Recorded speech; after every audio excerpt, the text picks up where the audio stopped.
భారత్ మాతాకి జై.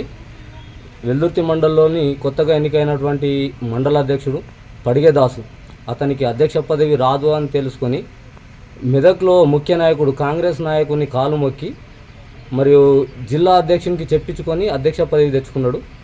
ఈరోజు వెల్దుర్తి మండలంలో ఏ ప్రోగ్రాం జరిగినా కార్యకర్తలకు సరైన సమాచారం ఇవ్వకుండా, అలాగే మరి కార్యకర్తల మధ్య అనుసంధానం పెంచకుండా వాళ్ళను విభజిస్తూ కాంగ్రెస్ పార్టీకి మద్దతు తెలుపుతున్నట్టుగా అనిపిస్తున్నది.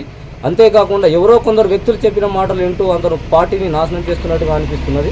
కావున తక్షణమే అతన్ని తొలగించి అధ్యక్ష పదవి నుంచి తొలగించి మళ్ళీ ఎలక్షన్ పెట్టి కొత్త అధ్యక్షుడిని ఎన్నుకొని పార్టీని కాపాడుకోవాలని పై నాయకులకు తెలియజేయడం జరుగుతుంది. మరిన్ని అప్డేట్స్ కోసం మా ఛానల్ని సబ్స్క్రైబ్ చేయండి.